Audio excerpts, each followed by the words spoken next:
A 650-pound Metro East man reached out to me because he couldn't get anyone to take him to the doctor to treat his broken leg.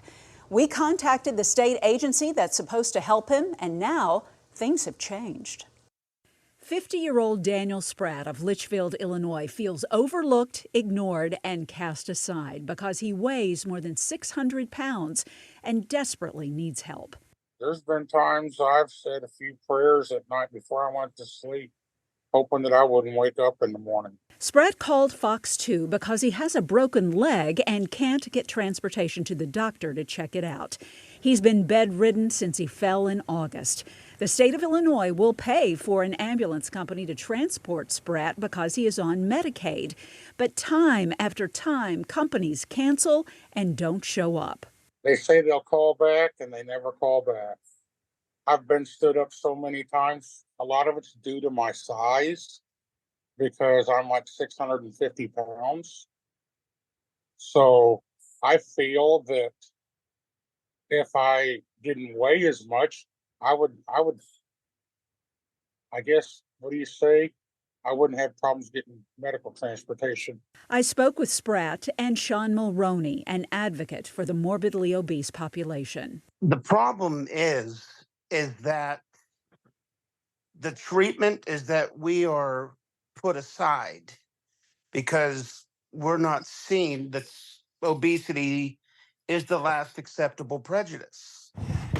You got it. We first showed you Mulroney's efforts 6 years ago. His story went viral and launched the obesity revolution, an effort to help people who are extremely overweight and trapped in their homes.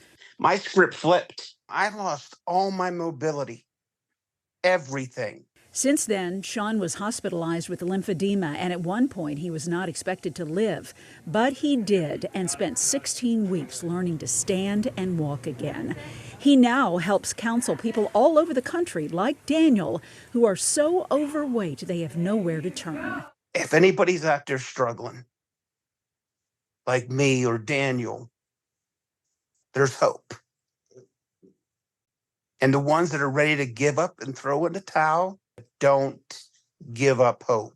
I wonder what's going to happen with me, if I'm ever going to get out of this bed, or if I'm going to be stuck in a nursing home the rest of my life. After our interview, I reached out to the Illinois Department of Health Care and Family Services to see why no one is showing up to take Daniel to the doctor. They promised to get back with me. The next day, Daniel got a call. Transdev, the contractor hired by the state to coordinate medical transportation, found a company to pick Daniel up for his next appointment. HFS issued this statement. HFS and Transdev have been working for over 6 weeks to secure a provider to safely transport this customer to and from his medical appointments.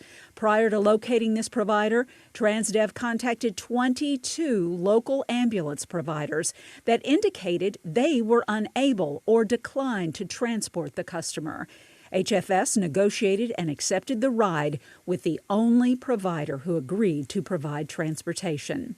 So we wanted to see if someone actually showed up to pick up Daniel. And this week, they did. 3, everybody ready? 1, 2, 3. It went amazing. A team of men moved Daniel from his bed to a stretcher and then into the ambulance. I didn't think they'd show up. And if I wouldn't have contacted you, I don't think they would have showed up. It made me smile that finally I'm getting to go and see a doctor. Well, the state is also in the process of remodeling Daniel's home, which will help with access to the home when needed.